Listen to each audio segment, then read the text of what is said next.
Imagjinoni një burr 72 vjeç, I ulur vetëm në dhomën e tij, në errësirën e mbrëmjes, duke shikuar fotografinë e një gruaje që nuk duhej ta donte.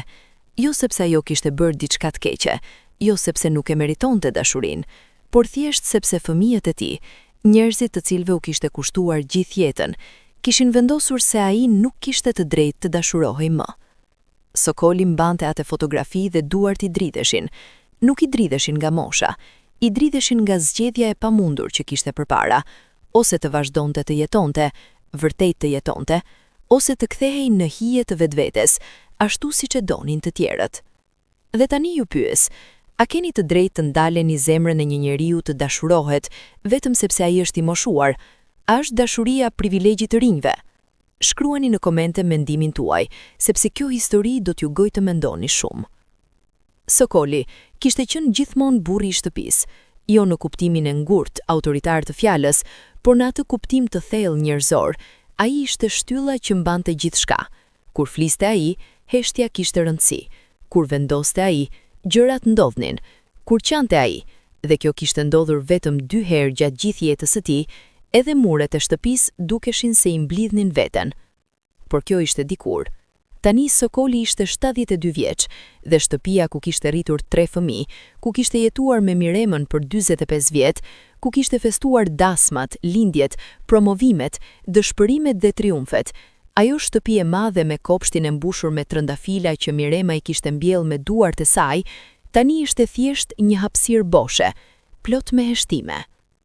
Mirema kishte ikur 3 vjet e gjysmë më parë, kishte ikur si flak kur mbarojnë dritat, ngadalë, pastaj me njëherë. Kanceri e kishte gërryer për 18 muaj dhe Sokoli kishte qëndruar çdo ditë pranë saj, duke I mbajtur dorën, duke I lexuar librin e preferuar, duke bërë sikur nuk e shihte se si po të kurrej para syve të tij njeriu që ishte gjysma e tij. Kur Mirema mbylli zyt përfundimisht, Sokoli nuk qau. Qëndroi ulur pranë saj në heshtje të plot për gati 2 orë. Pastaj ngrihet, mblodhi gjërat e vogla të saj, parfumin, byzylikun e argjendër, fotografinë e tyre të dasmës dhe I vendosi me kujdes, në sirtar, si ta kishte futur edhe një pjesë të vetvetes. Pas varrimit, fëmijët kishin ardhur për disa ditë. Ardiani, djali I madh, kishte qenë praktik siç ishte gjithmonë, kishte organizuar gjithçka, kishte folur me njerëzit, kishte siguruar se çdo gjë të shkonte sipas rendit. Mimoza, vajza e mesme, kishte qarë shumë dhe kishte gatuar çdo ditë, si për t'i dhënë kuptim dhimbjes me anë të ushqimit.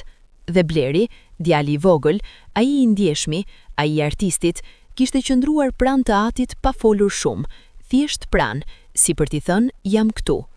Por pastaj kishin ikur, secili te jeta e vet, dhe Sokoli kishte mbetur vetëm. Vetmia pas humbjes së bashkëshortes nuk është si asnjë vetmi tjetër. Nuk është si vetmia një nate kur s'ke ku të shkosh, as si vetmia e dikujt që nuk e meriton dashurinë, por thjesht sepse diçka me shumë të rëndësishme ju ishte hequr, një pjesë rëndësishme e të jetës. Sokoli dinte ta bënte çajin, por nuk dinte pse ta bënte. Dinte ta hapte dritaret.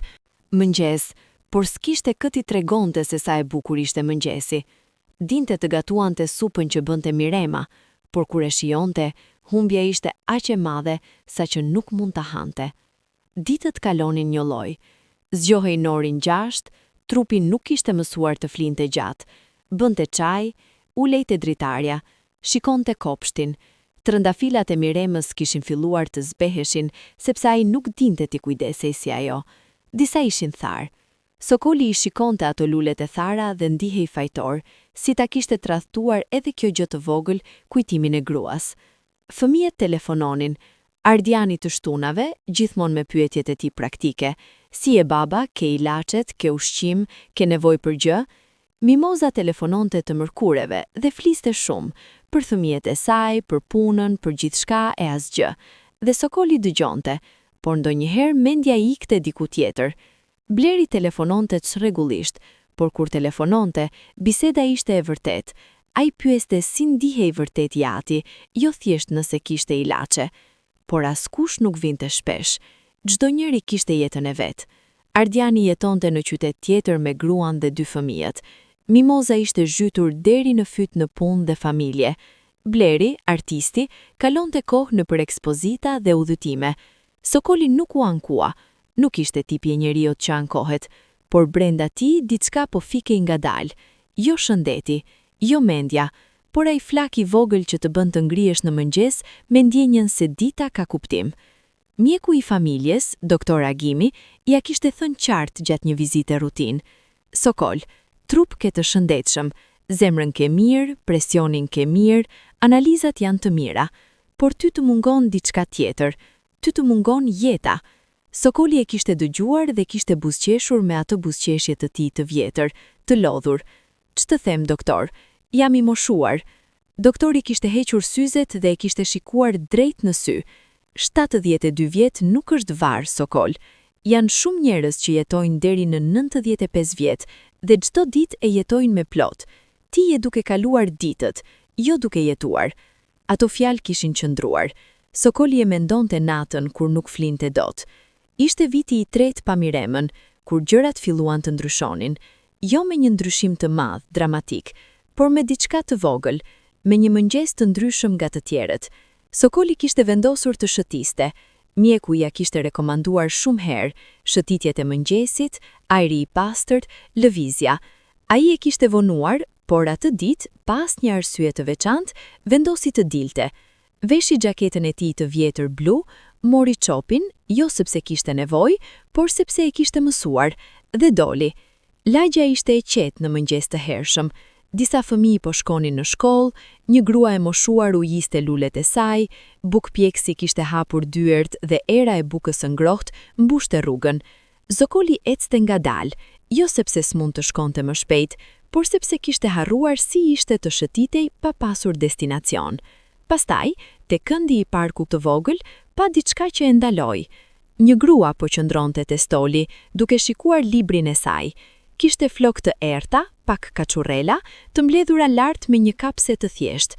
Vishte një xhaketë të kuqe të gjelbër, ai ngjyrat nuk i dallonte mirë, faji ishte i syve, por shihte qartë që ajo xhaketë kishte një ngjyrë të qalë, ngrohtë. Pranë saj kishte një qese të vogël nga bakalli. Libri i mbahej me të dyja duart sikur të ishte diçka e çmuar. Sokoli nuk kishte ndërmend të ndalonte. Kaloi pranë stolit, por gruaja ngriti kokën, jo ta shikonte atë, por t'i shikonte qiellin, sepse kishte kaluar një flutur e madhe e verdhë, dhe kur ngriti kokën, Sokoli pa fytyrën e saj. Nuk ishte bukurie jashtëzakonshme, ishte diçka tjetër, një fytyrë e gjallë, plot shprehje, ku buzëqeshja vinte natyrshëm edhe kur s'kishte këtë buzëqeshte. Ishte njeriu që buzëqeshte sepse kishte parë fluturën, jo sepse dikush e shikonte. Dhe kjo gjë e vogël, kaq e vogël, bëri Sokolin të ndalet. Gruaja i vuri re se ai kishte ndalur. E shikoi me atë shikimin e lirë të dikujt që s'ka frikë nga sytë e huaj. Sokoli tha diçka, nuk mbante mend sakt çfarë, ndoshta mirëmëngjes apo diçka po aq e thjeshtë. Ajo ju përgjigj me mirëmëngjes dhe shtoi. Flutura e verdhë, nuk isha parë kurrë kaq të madhe. Sokoli u kthye, pa fluturën që tashmë po largohej mbi lulet e parkut. Pastaj tha, grua ime mbjell lule thjesht për flutura. Thoshte se një kopsht pa flutura është vetëm bar. Gruaja e shikoi me interes të vërtet. Gruaja juaj kishte të drejtë.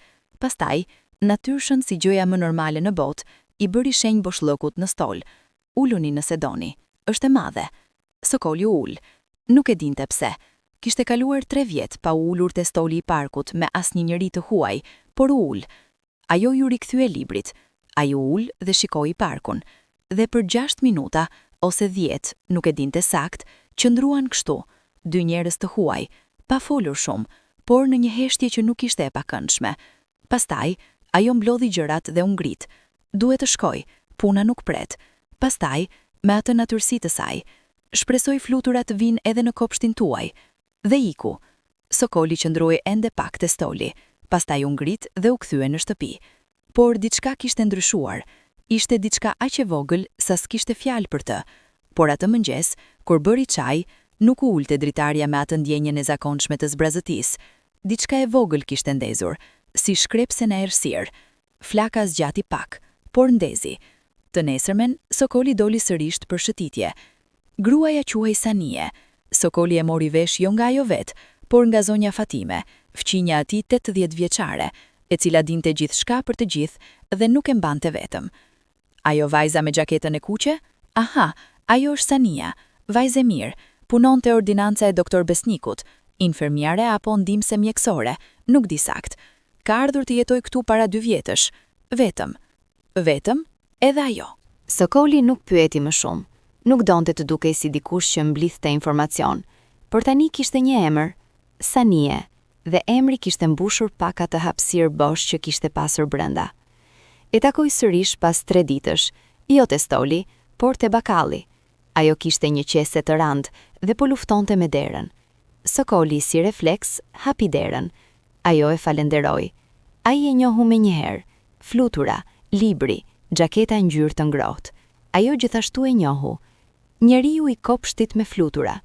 Sokoli qeshi, dhe kur qeshi, e kuptoi se sa kohë kishte kaluar pa qeshur vërtet, jo atë buzëqeshje të lodhur të zakonshme, por të qeshurit me të gjithë fytyrën. Po, unë jam, tha Sokoli. Sanie, ajo ja shtrëngoi dorën, me forcë, si dikush që s'ka frikë nga shtrëngimi I dorës. Ku shkoni kaq herët çdo mëngjes? Shëtitje, mjeku ma ka rekomanduar. Unë gjithashtu, jo mjeku, vetja ime. Mëngjesi është e vetmja kohë kur qyteti është akoma I imi. Kjo fjali, mëngjesi është e vetmja kohë kur qyteti është akoma I imi, qëndroi tek Sokoli. Ishte fjali e dikujt që mendon thellë gjërat, jo të dikujt që flet për të plotësuar heshtjen. Ai e ruajti atë fjali, si e ruante Mirema receta e preferuar, me kujdes, duke e dalluar si diçka të vlefshme. Takimet vijuan të ndodhenin natyrshëm, nuk ishte plan, nuk ishte vendosmarrje, thjesht 2 njerëz që ndeshnin mëngjeset e qytetit të njëjtë dhe pa e dashur qëllimisht filluan ta ndanin atë kohë. Herë te stoli I parkut, herë duke ecur njëri krahas tjetrit nëpër lagje, herë vetëm duke kaluar njëri pranë tjetrit dhe duke shkëmbyer ndonjë fjali. Sokoli filloi të mësonte gjëra për Sanien, jo sepse ajo I tregonte haptazi, por sepse ai ishte njeri I vëmendshëm, gjithmonë kishte qenë kështu. Sania kishte ardhur nga një qytet tjetër, kishte punuar gjithë jetën si ndihmëse mjekësore, kishte kaluar një martesë, jo të keqe, jo katastrofike, thjesht të gabuar, si ato kputës që I blen me madhësinë e duhur, por kurrë nuk janë rehat. Nuk kishte fëmijë, jo sepse nuk ishte dashur, por sepse gjërat kishin dalë ndryshe. Kishte ardhur të jetonte në këtë qytet sepse ishte e qetë dhe kishte çmime të arsyeshme, dhe sepse kishte nevojë për një fillim të ri, pa shumë pyetje nga fqinjet e vjetër. Sokoli filloi të mësonte gjëra për Sanien, jo sepse ajo I tregonte haptazi, por sepse ai ishte njeri I vëmendshëm, gjithmonë kishte qenë kështu. Ai nuk ishte njeri I rrëfimeve të shpejta, por ngadalë, si guri I lumit që rjedha e ujit e zbut me vite, ai hapi pak nga pak. I tregoi për Miremën, jo me trishtim të mbytur, por me atë dashurinë të qetë të dikujt që ka pranuar humbjen, por jo ka harruar dashurinë. I tregoi për kopshtin, për trëndafilat, për atë mëngjesin kur kishin mbjell bashk pemën e parë. I tregoi për fëmijët, me atë krenarinë të heshtur që kanë prindrit kur flasin për ata. Sania dëgjonte mirë, ishte cilësi e rrallë, dëgjimi I vërtet, jo ai kur njeriu pret radhën e vet. Ajo dëgjonte duke e shikuar, dhe kur fliste ajo, Sokoli ndjente se çdo fjalë kishte peshën e vet. Një të shtunë mëngjesi, kur kimia e ajrit kishte ndryshuar dhe vjeshta kishte filluar të linte gjurmët e para me gjethet e verdha, Sania e ftoi të pi kafe. Thjesht kaq. Kam bler kafe të mirë nga Maqedonia nëse doni të pini. Sokoli hezitoi vetëm një sekond. Ju në Afrika, nga zakon, kishte kaluar 3 vjet pa hyrë në shtëpinë e askujt tjetër, por hezitimi zgjati vetëm një sekond. Banesa e Sanies ishte e vogël dhe e rregullt. Nuk ishte shumë gjëra, por ato pak që kishte ishim zgjedhur me kujdes. Libra të renditur, 2 kaktus te dritarja, një foto e zezë bardhë dhe një peizazh I malon, ndonjë qilim I thjesht me ngjyra të ngrohta. Ishte shtëpia e dikujt që jeton me pak, por me vëmendje. Kafja ishte e shkëlqyer. Sokoli, I cili prej vitesh pinte atë çajin e tij të zakonshëm, u befasua nga shija. Than pak gjëra, heshtin shumë, por heshtja nuk ishte e zbrast, ishte plot, si heshtja e 2 njerëzve që janë rahat me njëri tjetrin. Kur u largua, Sokoli eci ngadalë drejt shtëpisë. Gjethet e verdha binin mbi trotuarin e lagët. Era kishte atë aromë të vjeshtës, tokë e lagët, 2000 largët, mollë të pjekura. Dhe ai mendoi, Jo me fjalë, por me ndjenjë se kishte kaluar një kohë shumë e gjatë pa ndier diçka. Jo thjesht pa ndier gëzim, pa ndier gjëra fare, as trishtim, as kënaqësi, thjesht asgjë. Ishte kaluar ditët si mekanik, si sahati që shkon pa u pyetur pse. Por tani, duke ecur me aromën e kafes akoma në shijim, Sokoli ndjeu diçka. Nuk e quajti me emër, nuk guxoi, por e ndjeu. Fëmijët nuk e dinin. Ardiani telefonoi atë të shtunë pasdite. Si e baba, ke gjithçka? Dhe Sokoli tha, jam mirë, faleminderit, si gjithmonë. Mimoza dërgoi mesazh me fotografitë e nipit. Shiko sa u rit. Bleri nuk telefonoi atë javë. Sokoli nuk tha asgjë për Sanjen, ju nga fshehje, thjesht s'kishte asgjë konkrete për të thënë. Ishte takuar me një grua te parku, kishin pirë kafe. Kaq. Por gjërat nuk qëndrojnë kaq. Javët që vijuan, sollën takime më të shpeshta. Herë mëngjeset e parkut, herë pasdite duke kaluar rastësisht. Sanja kishte ditë të rënda pune, ordinanca e doktor Besnikut shpesh mbushej dhe pacientët e moshuar kishin shumë nevojë kujdes e durim. Ajo vinte nga puna e lodhur, por gjithmonë me atë qetësinë të brendshme që Sokoli i admironte. Nuk e mbante lodhjen si barr, e inte të kalonte, sikur lani duart. Sokoli filloi të bëjë gjëra që nuk i kishte bërë prej kohësh. Bleu bukë të freskët çdo ditë, jo çdo 2 ditë. Erdhi trëndafilat e thara dhe mbolli bulba të reja, jo sepse i kishte dalë dëshira e kopshtarisë, por sepse Sanja kishte thënë një herë se i pëlqenin lulet me ngjyra të forta. Filloi të lexonte sërish, kishte braktisur librat pas vdekjes së Miremës, por Sanja shpesh fliste për libra dhe ai donte të kishte çfarë t'i thoshte. Një mbrëmje, kur ata po ktheheshin bashkë nga bakalli, kishin qelluar aty njëkohësisht, thjesht rastësi, Sokoli i tha gjën që kishte menduar shumë herë dhe kurrë nuk kishte guxuar. Sanje, unë gëzohem kur të shikoj. Nuk tha më shumë, nuk duhej. Sanja ndali.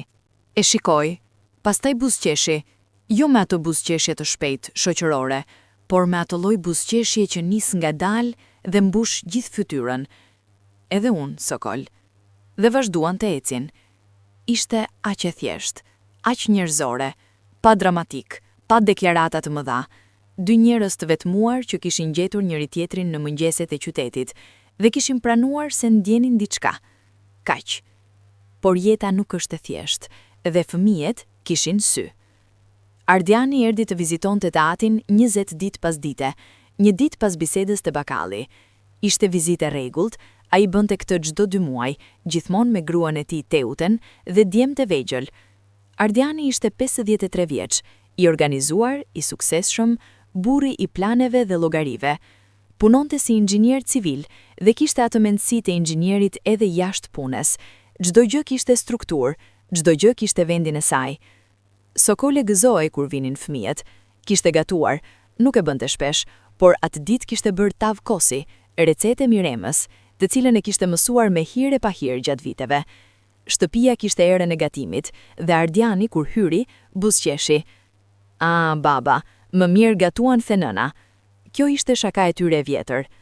Gjatë drekës, Ardiani vuri re diçka. Sokoli ishte ndryshe, jo dramatikisht. Ai s'do ta vinte re nëse nuk e njihte kaq mirë të atin. Por kishte diçka.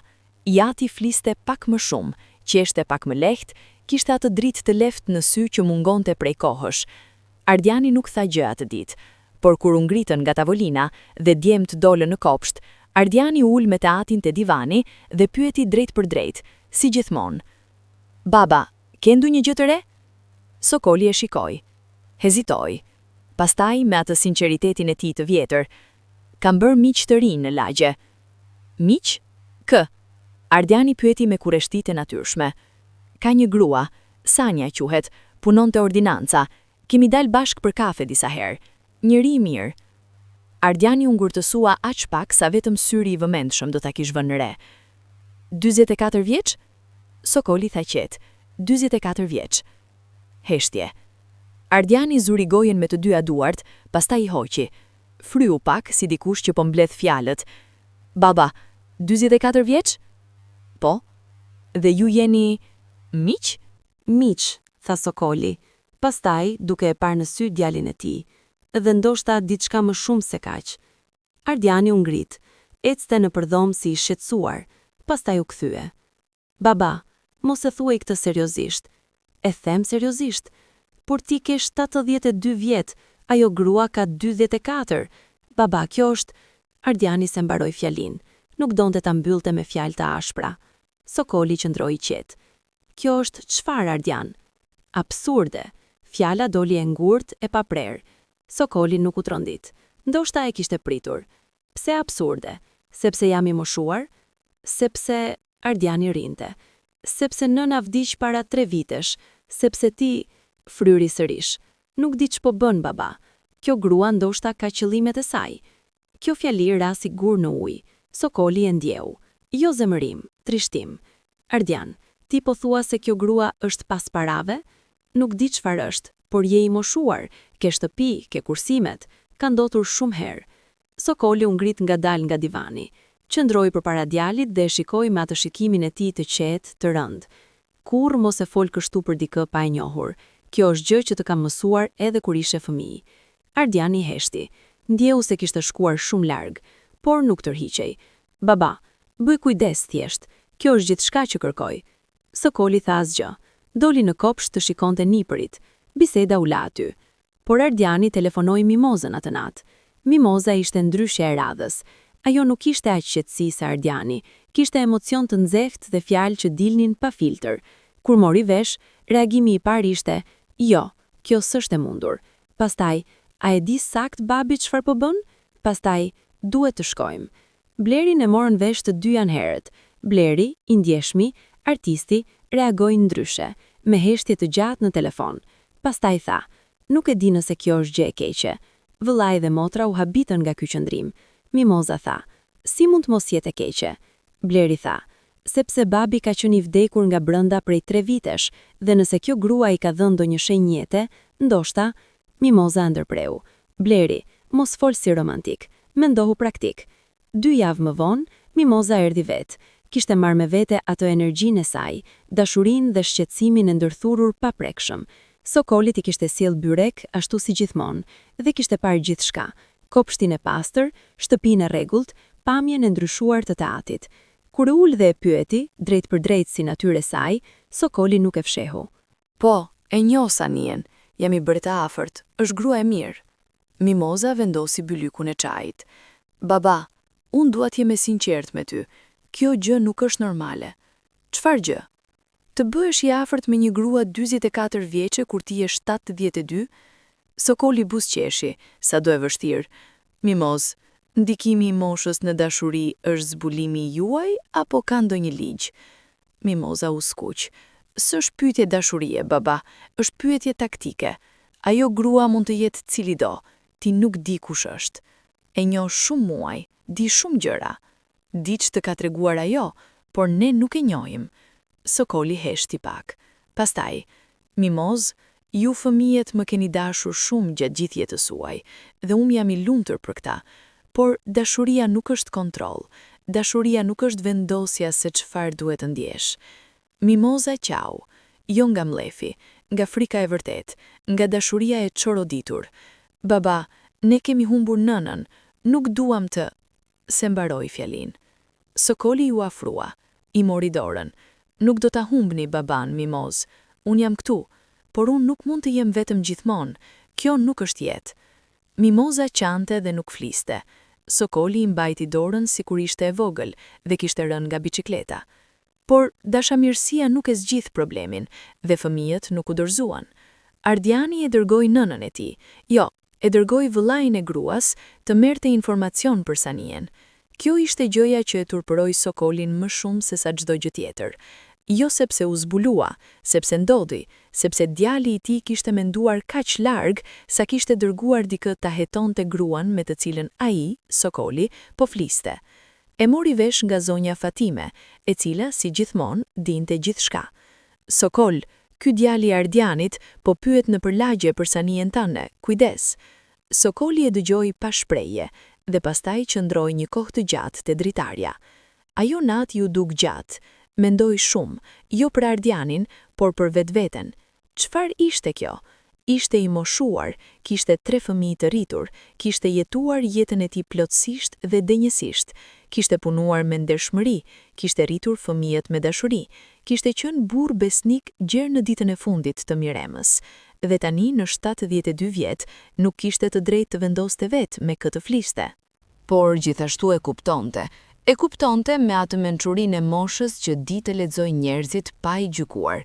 Fëmijët e tij kishin frikë, kishin humbur nënën, nuk donin ta humnin edhe të atin, as fizikisht, as figurativisht. Dhe një grua e huaj, e re, e panjohur, dukej si rrezik, si dikush që do t'ua merrte atë pjesë të fundit të tij. Por frika nuk është arsye dhe dashuria nuk pyet leje. Kur i tregori Sanjes dhe i tregoi sepse ajo meritonte ta dinte, ajo qëndroi e qetë, shumë e qetë. Kjo qetësi bëri Sokolin të admironte edhe më shumë. E dija se do të ndodhte, tha ajo, kur dy njerëz si ne, ti me moshën tënde, unë e vetmuar, pa familje këtu, fillojnë të shfaqen bashk, njerëzit flasin. Nuk të shqetëson? Pyeti Sokoli. Shqetëson, ajo që e sinqert, por nuk mund t'i ndryshoj njerëzit, mund të ndryshoj vetëm se si reagoj. Pastaj e shikoj. Sokol, duhet të ta them një gjë. Nëse kjo lidhja jon, çfarëdo qoftë ajo, të shkakton vetëm probleme, unë do ta kuptoja nëse do të vendosesh të tërhiqeshe, nuk do të merrmesha. Sokoli e dëgjoi, pastaj tha, nëse do të tërhiqesha nga çdo gjë që shkakton probleme, nuk do të kisha bërë asgjë të vlefshme në jetën time.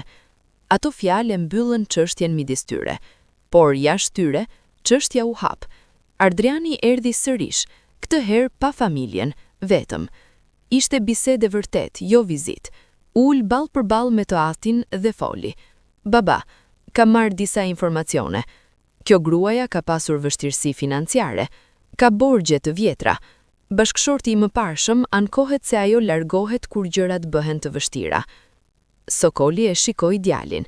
Ardrian, a dëgjon veten? Po dëgjoj dikë që po mbron të atin. Jo, dëgjon dikë që ka dërguar njerëz të hetojnë një grua që nuk të ka bërë asgjë, që ka mbledhur thashë theme dhe i ka kthyer si fakte. Kjo nuk është mbrojtje, kjo është ndërhyrje. Ardriani u mërzit. Baba, se bëra me keqardhje. E di, por kjo e bën edhe më keq, jo më mirë, sepse mendoje se kisha nevojë për mbrojtje, dhe kjo të tregon se nuk më sheh si të atin tënd të vjetër, por si dikë të pafuqishëm. Ardriani heshti. Jam 72 vjet, vijoi Sokoli me atë zërin e tij të ulët të rënd.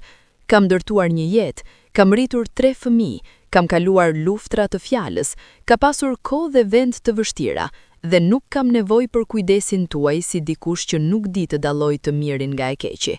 Ardiani u ngrit, ishte i tronditur, jo nga zemërim, por sepse baba kishte të drejtë dhe ai e dinte.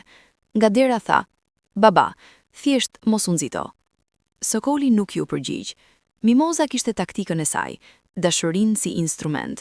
Vinte shpesh, gatonte, qëndronte, fliste për gjithçka tjetër, pastaj gjithmonë gjente mënyrën ta prekte temën. Ke folur me Sanien sot? Çfarë keni bërë bashk? Jo me armiqësi, me atë lloj kujdesi të nënës mbi fëmijën, por Sokoli ishte atij, jo fëmia, dhe ndjente dallimin. Bleri erdhi i fundit, erdhi nga qyteti tjetër dhe erdhi vetëm, pa telefon, pa plan të mëparshëm, thjesht trokiti në derë një të enjtë mëngjes. Sokoli u befasua por u gëzua. Bleri hyri, priti të zihej me çaj, u ul dhe tha: "Baba, dua ta njoh Sanien." Sokoli e shikoi. "Vërtet?" "Po. Vëllai dhe motra kanë dëgjuar nga jashtë. Unë dua ta njoh vet." Sokoli buzëqeshi. Ndoshta Bleri ishte ai që kishte mbajtur atë zjarrin e tij pak gjallë, ai djali i mesit të treve, ai i ndjeshmi, ai që kishte mësuar të shikonte botën me sy artistike, pa korniza të ngurta të logjikës së thjeshtë. Takimi ndodhi. Sokoli i ftoi të dy, Sanien dhe Blerin, në shtëpi, për darkë. Gatoi ai vet, supë dhe tave, dhe bukë të freskët nga bakalli. Sania erdhi me një shishe vere të vogël dhe me atë qetësinë e saj natyrore. Bleri erdhi me kuriozitet të hapur. Darka zgjati 3 orë. Bleri fliste me Sanien për libra, ajo lexonte shumë, ai lexonte shumë. Fliste për artin, për muzikën, për atë ndjenjën kur sheh diçka të bukur dhe stisi ta shpjegosh. Sania ishte e vërtet, nuk bënte sikur, nuk performonte. Bleri e shikonte, dhe shikonte gjithashtu të atin, se si i ati jetonte gjatë asaj darke, se si qeshte, se si fliste, se si ishte prani. Kur Sania iku, Bleri qëndroi me të atin. Hëngrën kafen dhe pastaj Bleri tha: Baba, e kuptoj. Çfarë kupton? Pse? Fjala e vetme, e plot. Sokoli nuk shtoi asgjë, por Bleri gjithashtu shtoi. Vëllai dhe motra do të kenë vështirësi, duhet ta dish. Kjo nuk do të jetë e lehtë. Sokoli tundi kokën. E dinte. A ja vlen? Pyeti Bleri. Jo si kundër, por si pyetje e vërtit. Sokoli mendoi pak. Pastaj, Bleri, kur isha i ri dhe ishte koha të martoheshim, unë dhe nëna juaj kisim problem. Gjyshi yt nuk e donte fare. Thoshte se ajo ishte nafisi i gabuar nga familja e gabuar dhe unë u përfshiva në atë luftë për 2 vjet, por nuk u dorëzova, sepse dija çfarë ndija. Dhe tani e shikon, 45 vjet bashk, 3 familje të bukur, jetë të plot. Pauzoi. Nuk kam çfarë të keqardhemi. Bleri qëndroi i heshtur. Pastaj noted, me atë lëvizje kokes që thot shumë pa fjalë. Por Ardiani dhe Mimoza nuk ishin Bleri. Ishte mbrëmje dimbri, kur gjërat arritën kulmin e parë. Ardiani e kishte organizuar, nuk kishte tjetër fjalë. Kishte thirrur të 2 vëllezrit dhe motrën dhe kishin ardhur bashk, si delegacion. Teuten, gruaja e Ardianit, kishte ardhur gjithashtu. Mimoza e kishte sjell burrin. Bleri kishte ardhur vetëm. Sokoli e kuptoi menjëherë kur i pa të gjithë. Ishte seancë, jo vizitë. Ardiani foli i pari, si gjithmonë. Kishte përgatitur fjalimin, kjo dukej. Kishte struktura, argumente, rend. Baba, ne kemi folur të gjithë së bashku, kemi shqetësime serioze. Kjo lidhje me Sanien nuk është lidhje, ndërhyri Sokoli me qetësi. Ajo është njeriu që dua. Heshtja zgjati pak sekonda. Nuk e dua të tregosh kështu, ta Ardiani. Babi nuk duhet të çfarë. Zëri i Sokoli ngriti lehtë tonin, jo me zemërim, por me prerësi. Ardiani ndroi qasjen. Baba, ne nuk po themi se nuk ke të drejtë të kesh shoqëri, por kjo grua është 28 vjet më e re se ti. Kjo nuk është shoqëri, kjo është diçka tjetër, dhe ne kemi frikë nga... Keni frikë nga çfarë? Sokoli i ndali me zë të ulët, por të prerë. Mimoza ju bashkua, me zërin e saj të ngrohtë, por të shqetësuar. Kemi frikë nga shumë gjëra, baba, nga fakti që ti je i vetmuar dhe ndoshta je i prekshëm emocionalisht, nga fakti se kjo grua s'ka familje, s'ka rrënjë këtu, ka ardhur nga diku tjetër, nga fakti se ne nuk e dim cilët janë qëllimet e saj. Cilët janë qëllimet tuaja kur dashuroni dikë? Pyeti Sokoli. Mimoza nuk e priti pyetjen kaq. U ngrit pak. Baba, kjo është ndryshe. Si është ndryshe?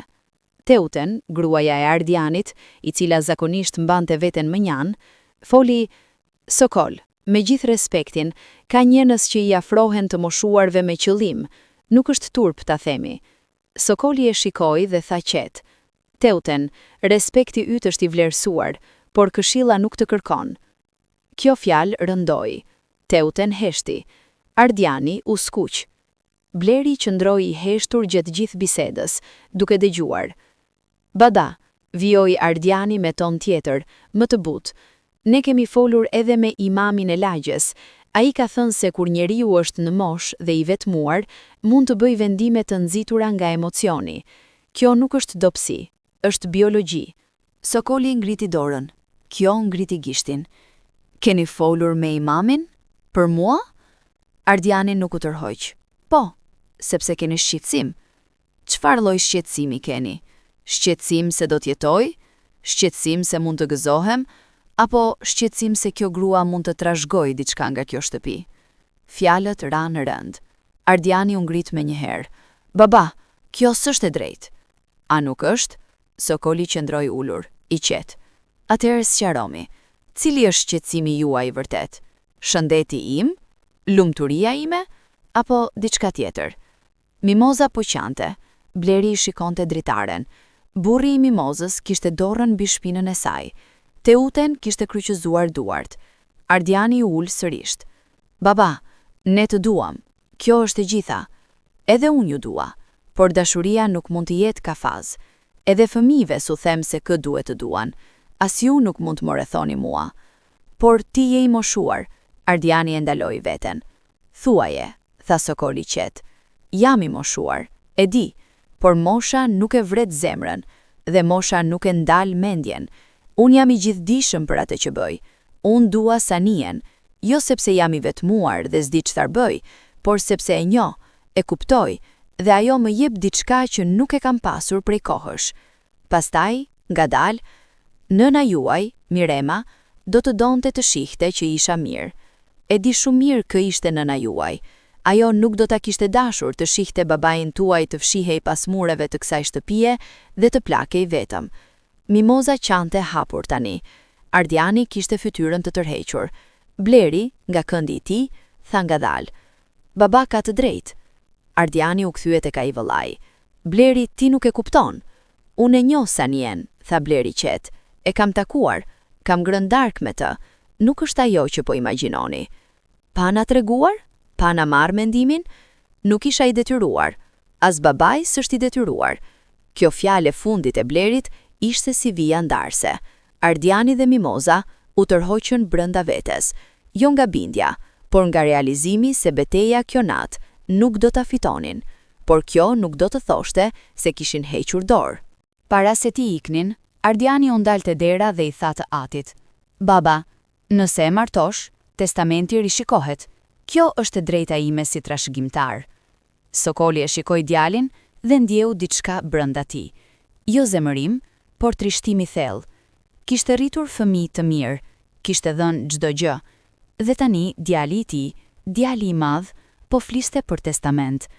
"Ardian," tha Sokoli ngadalë, "shko në shtëpi dhe mendoje mirë atë që the." Ardiani doli, Mimoza e puthi baban me shumë lot, me shumë dhimbje, dhe doli. Bleri qëndroi fundit, u përqafuan. "Baba," tha Bleri, "bëj çfarë ndjen të drejtë, unë jam me ty." Sokoli e mbajti djalin e vogël pak më shumë se zakonisht.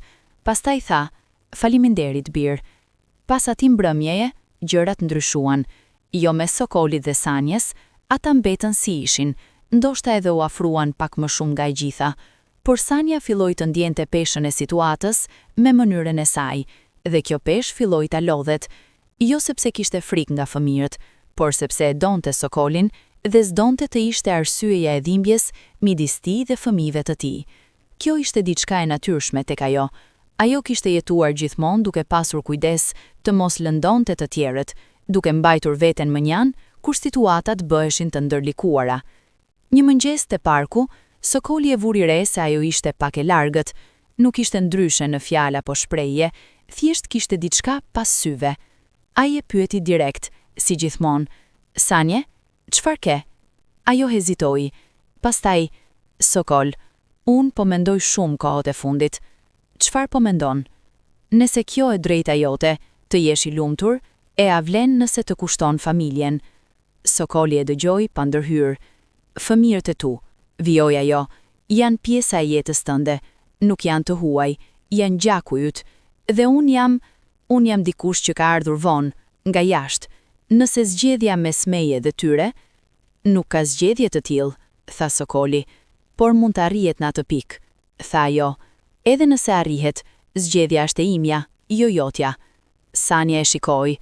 "Sokol, ti mendon se unë po mundohem ta largoj, po mundohem ta mbaj hapur derën nëse ti vendos kështu." Sokoli ndjeu diçka të fortë brenda, "dhe unë po të them se nuk do ta mbyll atë derë vetë, jo për fëmijë, jo për testamente, jo për askënd."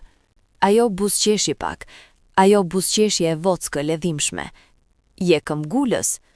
"Jam I moshuar. Njerëzit e moshuar kanë çlirimin e të parit çfarë ka rëndësi." Por pas kësaj bisede, Sanja filloi të largohej ngadalë, jo me vendim, jo me plan, por ndjenja e Sokolit e lexoi para se ta kuptonte me mendje.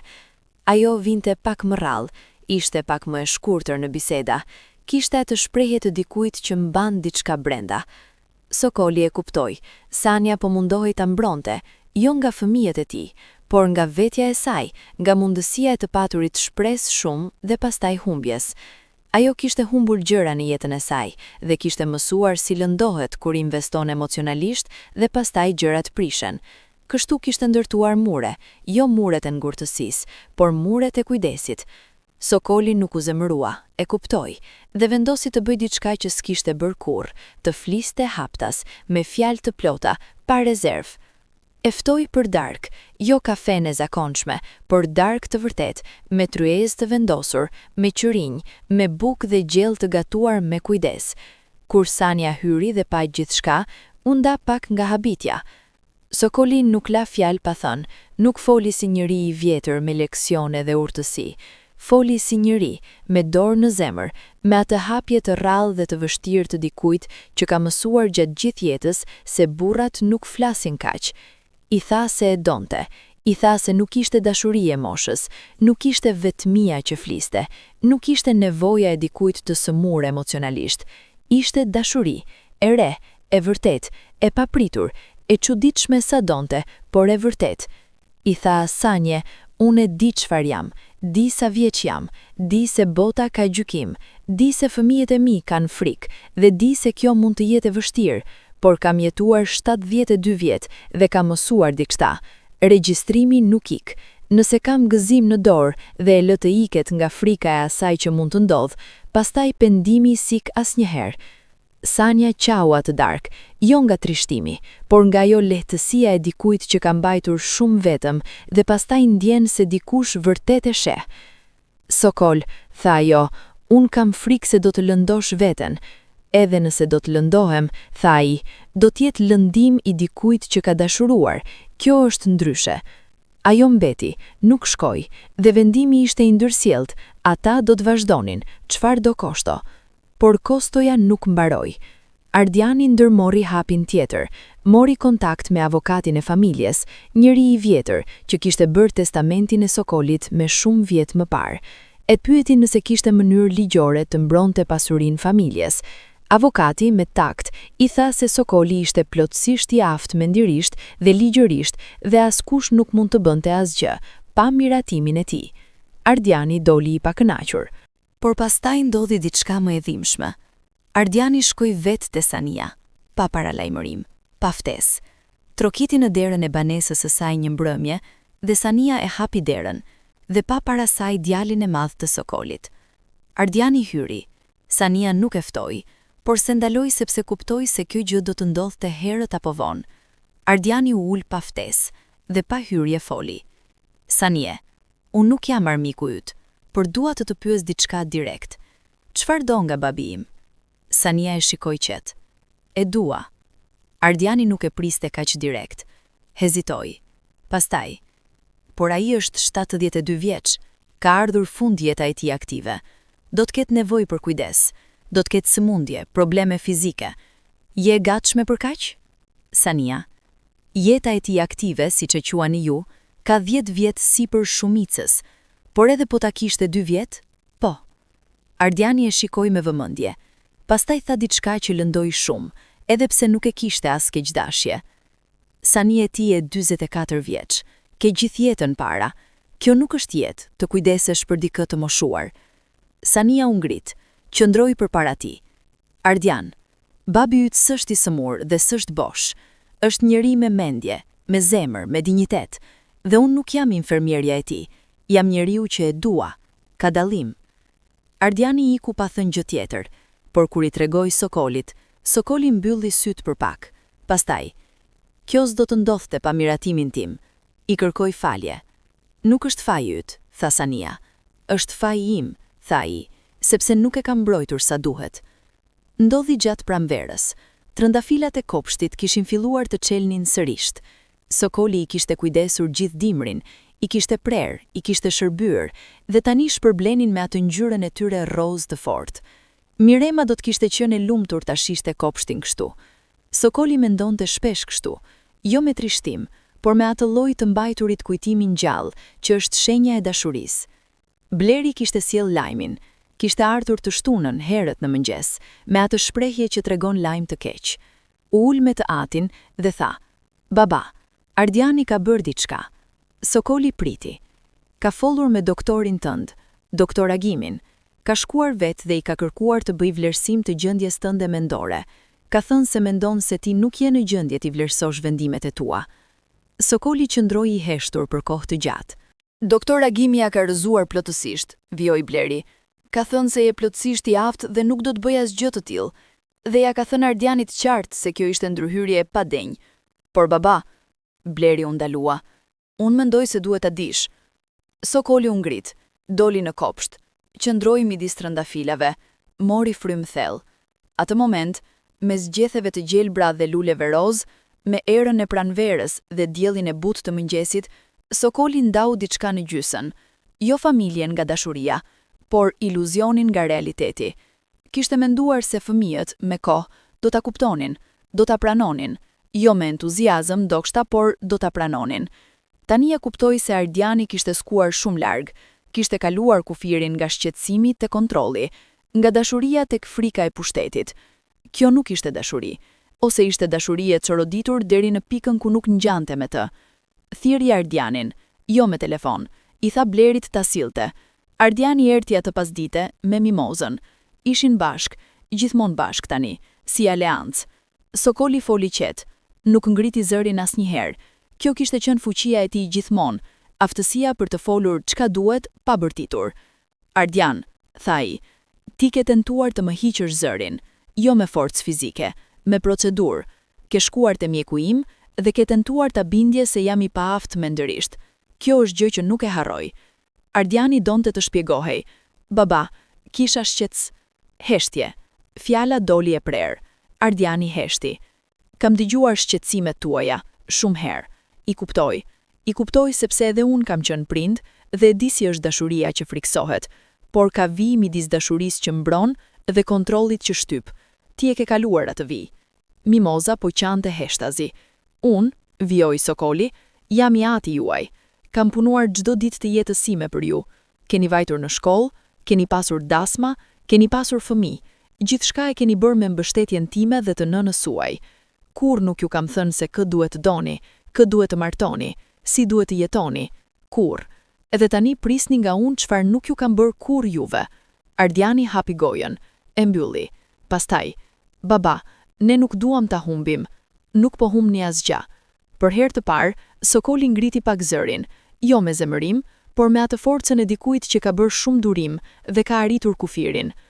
Humni vetëm imazhin e babit tuaj, atë imazhin të moshuarit që rri në shtëpi dhe pret vdekjen, por unë nuk jam ai imazh, unë jam ende unë. Heshtje e rënd. Pastaj Sokoli foli me zërin e ulur sërisht. Ju jap zgjedhje, jo ultimatum. Zgjedhje.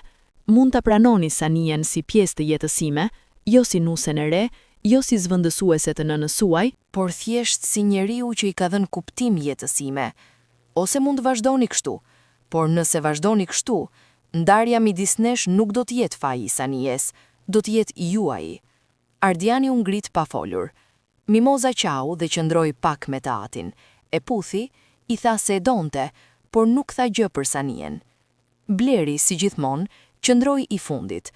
Baba, e ke bërë mirë. A e kam? Sokoli duke i lodhur. Po, Bleri qëndroi. Ndonjëherë njerëzit duhet ta dëgjojnë të vërtetën edhe kur dhemb. Javët që vijuan ishin të rënda. Ardiani nuk telefonoi për 3 javë. Kjo kishte ndodhur kur? Sokoli nuk mbante mend.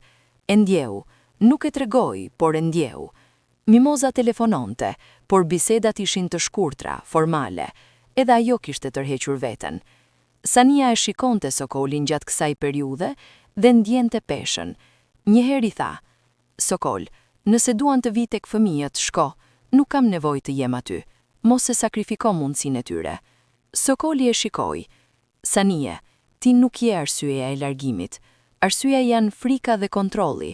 Ato dy gjëra ekzistonin para teje dhe do të ekzistonin edhe pa ty. Por pastaj, ndodhi gjëja që askush nuk e kishte pritur. Ardiani sëmur, jo sëmundje serioze, gripi fort, por sëmundje që e hodhi në shtrat për 5 ditë. Teuteni ishte e shqetësuar, fëmijët ishin të vegjël, shtëpia ishte kaos. Sokoli mori vesh nga Bleri dhe bëri çfarë kishte bërë gjithmonë. Shkoi, mori rrobat, mori ilaçet, mori supën e gatuar dhe shkoi. Teuteni e hapi derën dhe qau kur e pa. Ardiani, nga dhoma e tij, dëgjoi zërin e të atit dhe nuk foli. Por Sokoli hyri, vendosi supën, foli me Teutenin, pa njiprit, ul te kariqa pranë dhomës të gjalit dhe qëndroi. Pas orës së dytë, Ardiani hapi syt dhe tha: Baba ke ardhur. Ku të shkoja? tha Sokoli thjesht. Ardiani qau, ishte burr 53 vjeç dhe qau si fëmijë. Sokoli i mori dorën dhe qëndroi. Nuk foli shumë, nuk duhej. Kur u ngriti ikënte, Ardiani e mbajti dorën. Baba, kërkoj ndjes. E di, tha Sokoli. Jo, kërkoj ndjes vërtet, për doktorin, për gjithçka. Sokoli qëndroi. Ardian, unë nuk kam nevojë për ndjes, kam nevojë për besimin tënd. Besimin se unë ende jam i ati yt dhe di çfarë bëj. E di, tha Ardiani, dhe kësaj here nuk kishte kushte. Trëndafilat kishin qelur plotësisht kur Sokoli dhe Sania dolën bashk për herë të parë hapur, jo si dy njerëz që ndajnë hapësirën e parkut, por si dy njerëz që ecin njëri pran tjetrit me dijen e qetë se e bëjnë me qëllim. Ishte gjë e vogël, një shëtitje pasdite në përlagje, por kishte kuptim. Zonja Fatime i pa nga dritarja dhe buzëqeshi. Bakalli ja bëri shenjë Sokolit, ata kishin njohje të vjetër. Disa fëmijë po loznin te parku dhe nuk i vunë re fare. Bota s'u ndal, por diçka kishte ndryshuar. Ardiani erdhi pas 2 javësh, me gruan dhe fëmijët. Erdhi për vizitë vërtet, jo seancë. Teuten solli byrek, fëmijët vrapuan te koshti. Sania nuk ishte atë ditë, kishin vendosur kështu me marrëveshjet e heshtur, gjërat duhet të ecin ngadalë. Por Ardiani pyeti, si është Sania? Sokoli e shikoi. Mirë, faleminderit që pyete. Ardiani i ndodhi, nuk tha shumë, por pyetja kishte ndodhur dhe kjo ishte shumë. Mimoza mori kohën e saj, ishte e vështirë për të, ajo kishte lidhjen më emocionale me nënën dhe pranimi i dikujt tjetër ndihej si tradhtim, edhe pse e dinte me mendje se nuk ishte. Por erdhi një ditë kur ajo dhe Sania u takuan, rastësisht, te bakalli, dhe Sania ju dejtua para Mimozës. Ti je Mimoza, babi yt flet shumë për ty. Mimoza nuk dinte si t'i përgjigjej. Pastaj, çfarë thot? Thot se je si nëna juaj, me zemër shumë të madhe për trupin e vogël. Sania buzëqeshi. Mimoza mbylli syt për sekond. Pastaj, mirë se je. Nuk ishte pranim, nuk ishte miqësi, por ishte hap. Bleri bëri ekspozit pune, pikturat e tij, imazhet e tij. Ftoi Sokolin dhe Sanien. Ishin ulur bashk të reshti i parë. Ardiani ishte atje gjithashtu, kishte ardhur me familjen. Nuk ishin planifikuar të uleshin afër njëri tjetrit, por u ulën, dhe gjatë ekspozitës, kur publiku aplaudi, Ardiani shikoi të atin, që qeshte, që dukej i gjallë, që dukej si dikush për të cilin ja vlen të ulesh të reshti i parë. Diçka kishte ndryshuar edhe tek Ardiani atë natë, jo të gjitha muret ranë, por i qahej, ngadalë, por qahej.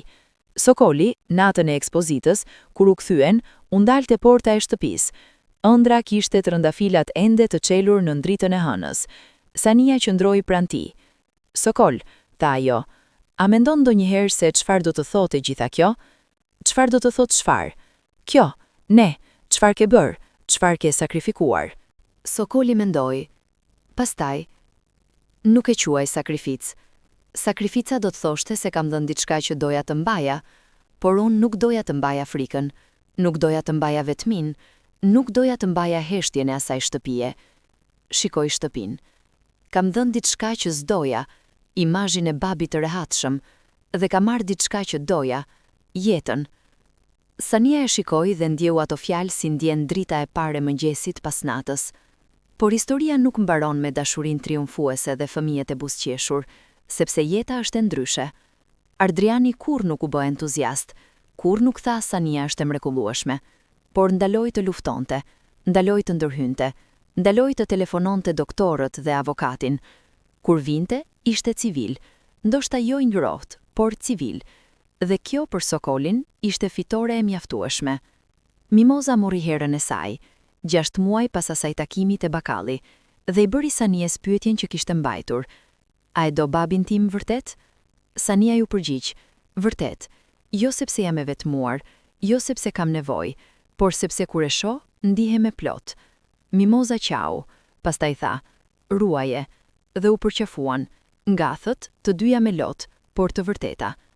Bleri bëri portretin e tyre, piktur jo fotografike, por atë lloj portreti artistik ku kapen ndjenjat, jo tiparet.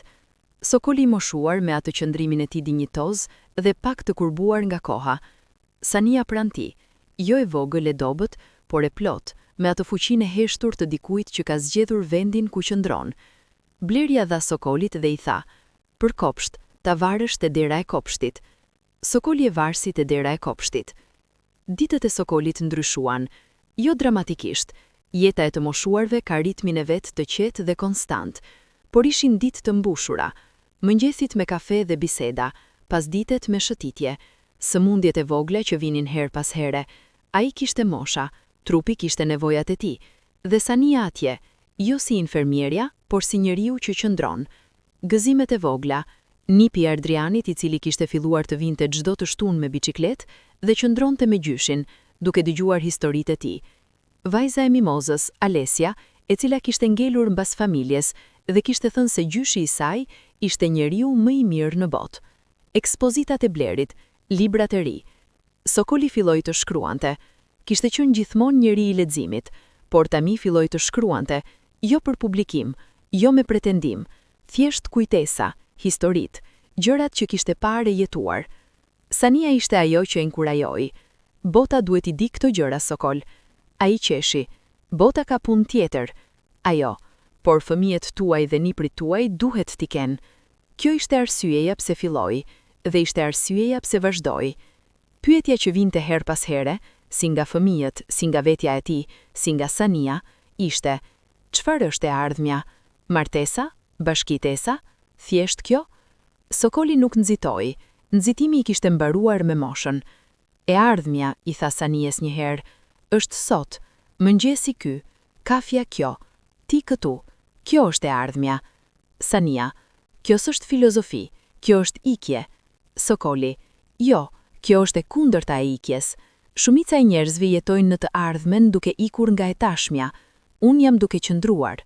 Por ajo e shtyu. Sokol, dua ta di nëse do të jem me ty, vërtet me ty, apo thjesht do të vazhdojmë kështu. Sokoli e dëgjoi me atë vëmendjen e plot që kishte. Pastaj tha: Sanie, nëse do, martohu me mua, jo sepse i duhet botës të di, jo sepse dua të bëj shpallje, por sepse ti meriton njeriu krah të cilit qëndron, të jetë me ty plotësisht, jo gjysmërisht. Sania heshti, ishte heshtje e gjatë. Dhe fëmijët? Pyeti ajo. Ardiani ka thënë se nuk do ta pengoj, Mimoza do të qaj, ka qarë gjithmonë në gjithçka të rëndësishme. Bleri do të bëj piktur, Sokoli buzëqeshi pak, dhe unë do të mbaj portretin te dera e kopshtit. Sania buzëqeshi, atë buzëqeshjen e saj të plot, ajo që ndriçon gjithë fytyrën. Pastaj tha: po, martesa ishte e thjesht, nuk kishte ceremoni madhështore, nuk kishte ftesa me qindra njerëz, ishte në nënshkrim zyrtar dhe pastaj dark me familjen, Ardiani, Teuten dhe fëmijët, Mimoza me burrin dhe Alesian, Bleri vetëm, me aparatin fotografik. Ardiani vleti kupa, verën e tij, ngadalë, pa fjalë të shumta, por e ngriti. Kjo kishte qenë shumë.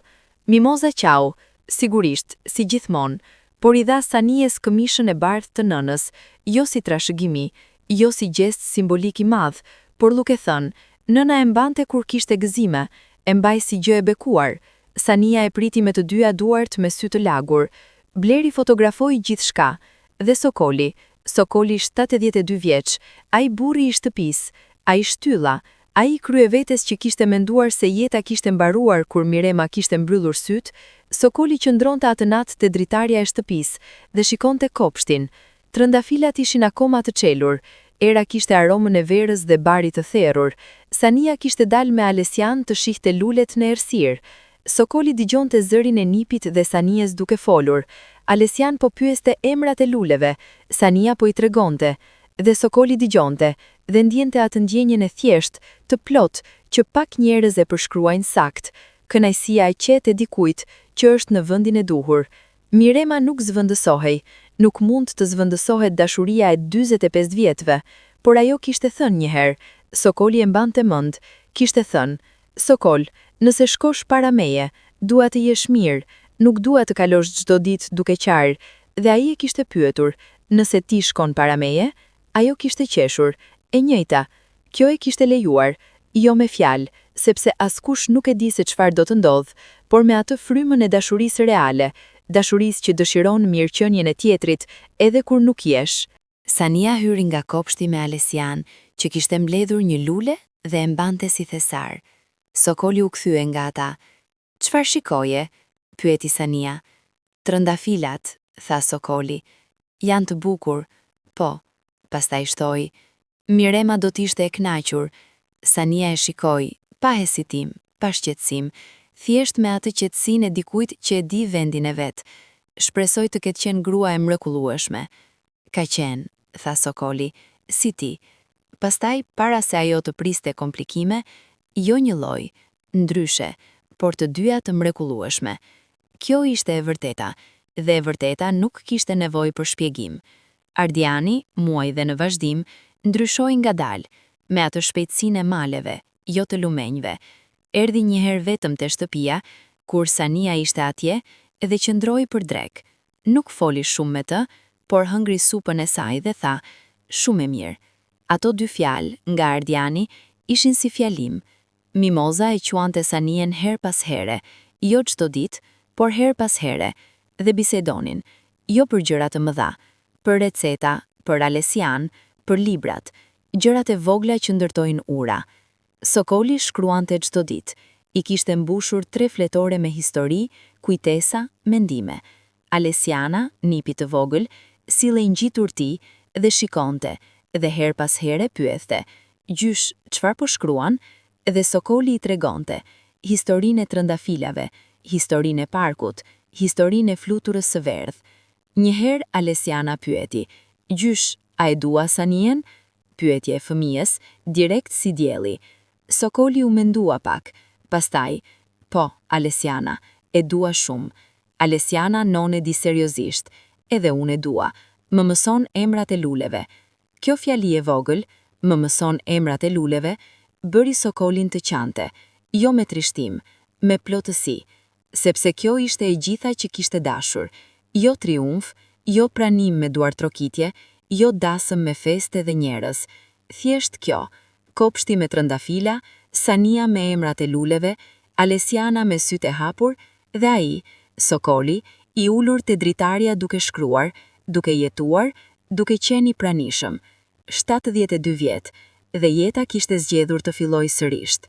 Jo gjithçka ishte zgjidhur, Ardiani kishte ende rezervat e tij, nuk ishte transformuar brenda natës. Mimoza kishte momentet e saj, kur trishtimi për nënën e përzihej me praninë e Sanies dhe bëhej kompleks, i vështirë. Jeta nuk është film ku çdo problem ka zgjidhje të pastër. Por kishte diçka. Kishte lëvizje, kishte dashuri, jo vetëm e Sokolit dhe Sanies, por e fëmijëve, që sado e vështirë, vazhdonin të vinin, vazhdonin të telefononin, vazhdonin të ishin familje. Sepse familja nuk është marrëveshje e kushtëzuar, familja është lidhja që tërhon edhe kur këputet. Dhe Sokoli, ai burri i shtëpisë, ai 72 vjeçari i cili kishte menduar se kishte mbaruar, ecste çdo mëngjes nëpër lagje me Sanien dhe shikonte botën me sy të ri, jo me sytë e të riut. Ai nuk ishte i ri dhe nuk donte të bënte sikur, por me sytë e dikujt që e ka pa fund dhe ka vendosur të shikojë çfarë ka shpëtuar. Flutura e verdh kaloi mbi kopsht një herë atë vjesht. Sokoli e pa nga dritarja dhe thirri Sanien. Ajo erdhi dhe pa. Qëndruan të dy dhe ndoqën me sy derisa u zhduk me zgjetheve. "Mirema," tha Sokoli ngadal. Sania e mori dorën dhe nuk tha asgjë. Ishte e duhura. Kjo ishte historia e Sokolit që kishte guxuar të dashurohej kur bota i thoshte se nuk ishte të drejtë, që kishte mbajtur pozicionin e tij jo nga kokfortësi, por nga dinjiteti i dikujt që di çfarë do, që kishte sakrifikuar paqen e lehtë të pranimit pa mendim në shkëmbim të vështirësinë e mirëqenies së vërtet. A ishte e lehtë? Jo. A ja vleti? Sokoli do të thoshte vetëm një gjë: trëndafilat janë akoma të çelur.